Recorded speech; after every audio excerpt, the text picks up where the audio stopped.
Hi friends, welcome back to Table Full of Joy. I'm Cheryl and today we are doing some holiday cooking for Thanksgiving. We're making some desserts for a client and she requested some carrot cake. So we're doing some little bundt carrot cakes in a small bundt pan. So we'll have little individual bundt cakes. If you don't have one of these, you can do them in a regular cake pan, you can do them in a full-size bundt pan, you can do them in muffin cups, whatever you want to do. But we're just going to use a basic carrot cake recipe. I'm actually only doing half a recipe because she doesn't need as many as a full recipe would make, so we're just going to do a half today. So we are going to start with our 1.5 cups of flour. We're going to get that into our mixing bowl. We're going to mix all of our dry ingredients together first. We need a tablespoon of cinnamon. Make sure that you're using a good flavored cinnamon. There's a lot of cinnamons out there that are cut with other things and they're just not very good. So if you're gonna bake something, use the best quality products that you can because it really does make a huge difference in the outcome of what you're making. So now we're gonna put in a 1/2 teaspoon of nutmeg. I'm gonna pop the little plastic restrictor off. Put a 1/2 teaspoon in. This is a 1/4 teaspoon I'm using. My 1/2 teaspoon is dirty and in the sink and I didn't want to take time to wash it. So we're just going to use the 1/4. We're going to put in a 1/4 teaspoon of cloves. Cloves are very strong, so be very careful when adding cloves to something. This is not something I would recommend making or adding extra to, like I do cinnamon sometimes or other things. Be very, very accurate with cloves. It can be very overpowering and it will literally take over everything that you're making. All right, so we're going to put in, if I can get the lid back on this thing, we'll deal with that later. We're going to put in 1 teaspoon of baking powder and 2 teaspoons of baking soda. I buy my soda in a big bag from Costco, so I portion it out, put it in a smaller container that makes it easier to deal with. So we're just going to put in sometimes it gets kind of clumpy, so you have to kind of mash it with your spoon a little bit. Put in our other one. So we got 2 teaspoons there, and we're going to put in about a 1/2 teaspoon of salt. And we're going to grab our mini whisk. I love this thing for mixing up dry ingredients like this if you're making cakes or whatever. All right, so we have that all mixed up, so we're good there. We are going to start off with our 1/2 cup of oil. And we've got 5 tablespoons of melted butter. So we're getting flavor from the butter, we're getting the moistness from the oil. We've got a 1/2 cup of powdered sugar, brown sugar. You can tell I've been in the kitchen for a while today. And we've got a 1/2 cup of white sugar. Get that in there. We've got 3 eggs. We're going to put our eggs in.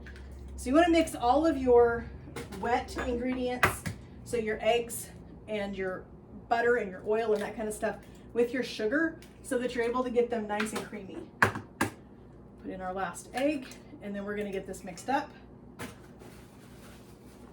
Drop this down. Then we are going to mix in our flour. We're going to mix this in slowly into our wet ingredients so that we don't overmix the flour. We don't want to really activate the gluten and make our cake really tough.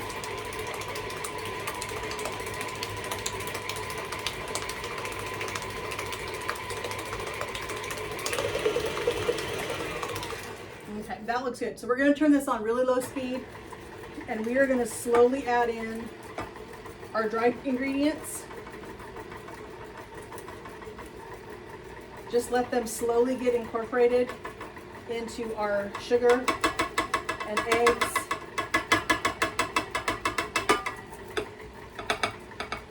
Now, typically carrot cake has chopped nuts in it, and my client requested no nuts. Her grandchildren don't like nuts, so we are not putting any nuts in it this time. I love a loaded carrot cake with all the things in it, with the carrots, with the pineapple, with the nuts, all the stuff. I want everything in it. So we've got our grated carrot. It's finely grated carrot. You don't want big, huge chunks of carrot in the carrot cake. You want it to be nice and small grade so that it's going to mix in really, really well. And we have, this is an 8-ounce can. We're going to add 4 ounces of this pineapple. You want it mostly drained. I don't mind having just a little bit of the pineapple juice left in it because I think it adds a little bit more moisture to it, so I think it's fine. We're going to mix this really slow. Get this incorporated, but we don't want to overmix. We just want the perfect mix. All right, we're going to move this stuff out of the way so that we can get our pan over here. I already have it sprayed with a nonstick spray, just so that they will release from the pan super easy. You're going to lift this up. Get our spatula so we can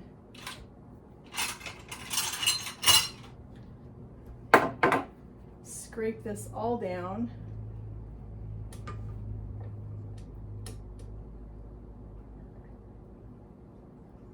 Carrot cake is kind of one of those old-fashioned things, and I don't know that a lot of people make carrot cake anymore. I wish they would because I love carrot cake. I think it's a great dessert. I think it's actually it's a really great way to get your kids to eat some veggies if they don't know they're in there, because nobody has to tell them that there's actually carrots in this cake. And when you've got all the things that you put in it and the delicious cream cheese frosting that goes on carrot cake, they're never gonna know. All right, so we have our scoop here. We're gonna use our scoop. This scoop, I did something else earlier with this scoop, and it takes about 4 of these scoops to fill one of these pans to the appropriate thickness. But I think I am going to, I think I'm gonna stop at about 3 because I don't want to overfill these. I don't want these quite as puffy as the other ones. I want to leave a little more room at the top.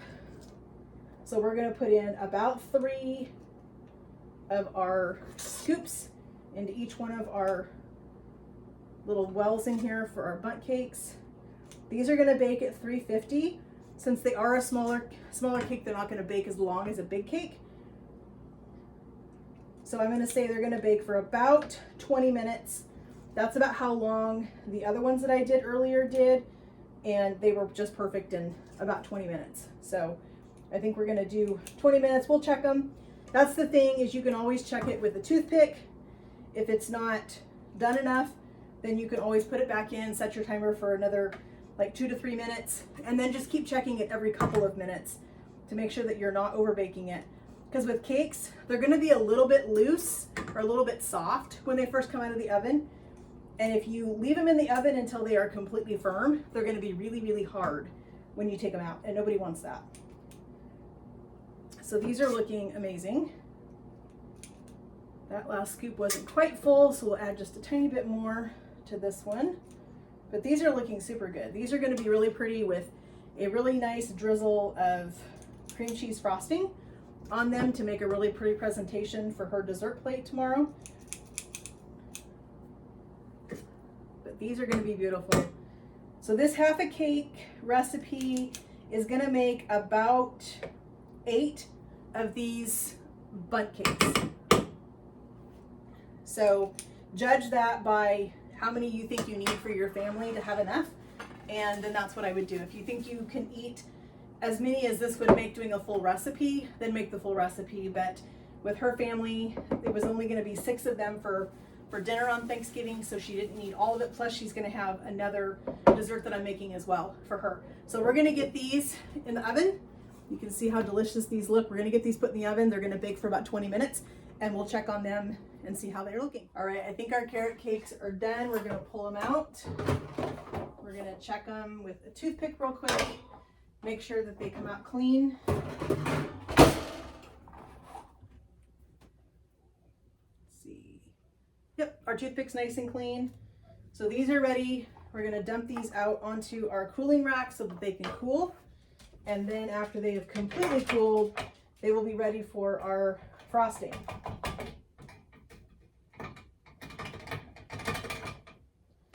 And there we go. Stuck a little bit, but they look really, really good. These look super tasty. We are going to take these and put some cream cheese frosting. We're going to do a nice little drizzle on these things after they've completely cooled. So we're going to let them hang out on our baking cooling rack for a couple of hours at least, because you really don't want to put anything on them if there's even a little bit of heat on these things. So we're going to let these cool, and then we're going to put the cream cheese frosting on them. So we're going to use probably, let's start with a quarter of an 8-ounce package of cream cheese, along with our little bit of butter that we have in our pan. Probably should put on some glasses so I can see what I'm doing. Let's get this open. We are just going to add, like I said, we're just going to start with about a quarter of this 8-ounce package, because we're not making a ton. Like I said, we are just going to make it really thin so that it's more of a cream cheese drizzle than it is a thick frosting. We're going to add in a little bit of powdered sugar, probably, I'm going to say about a cup of powdered sugar. And then we are just going to add our milk in to get it to the consistency that we want it to be. So we're going to lock this in. We're going to let that start mixing together. And then we're just going to add our milk. Slowly, a little bit at a time.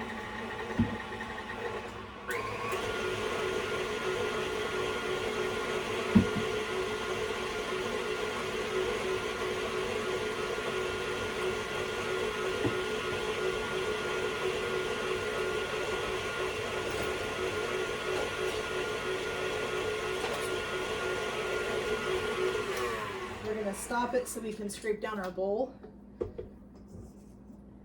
And this is actually looking pretty good, but I think we need to add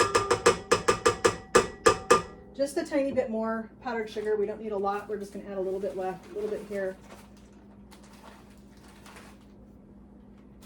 That's essentially what frosting and glaze is all about, getting the right consistency that you want for what you're doing with it.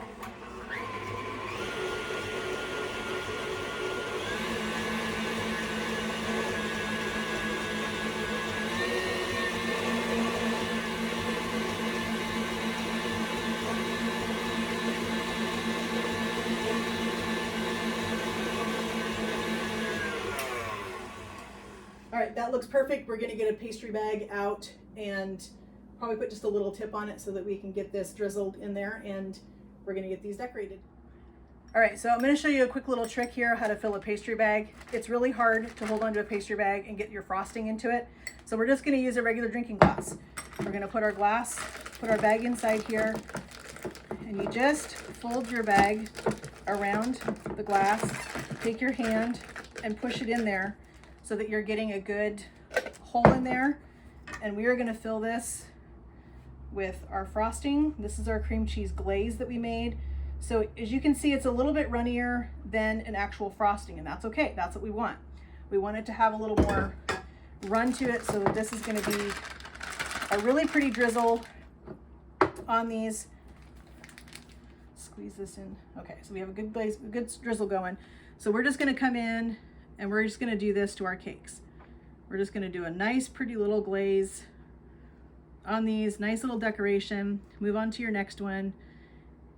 As many drizzles as you wanna put on your cakes is fine. This is just gonna make a really nice, pretty presentation for my friend that ordered these. She's gonna have these for her holiday dessert. Looks like we got a little bit of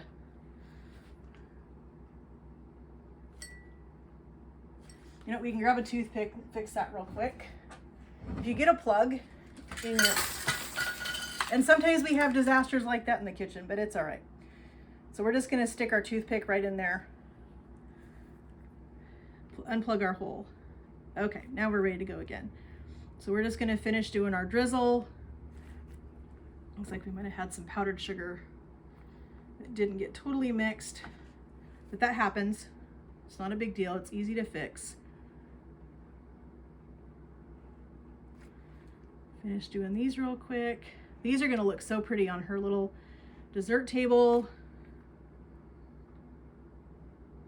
And it doesn't really, that's why I said I only started off with a quarter of a package of cream cheese, because we really didn't need that much. Whoops, that one's going to have a little extra, but you know what? Sometimes a little extra frosting isn't a big deal. So there's our beautiful little carrot cakes with our cream cheese drizzle on them. I want to thank you so much for joining me in my kitchen today. It means so much that you guys would spend time with me in my kitchen. I hope you guys enjoy all of your holiday baking. If you haven't subscribed, please subscribe so you don't miss out on any of the holiday baking we're going to be doing. And make sure that you like this video. That really helps me out a lot. Thanks a lot, friends. Have a great day.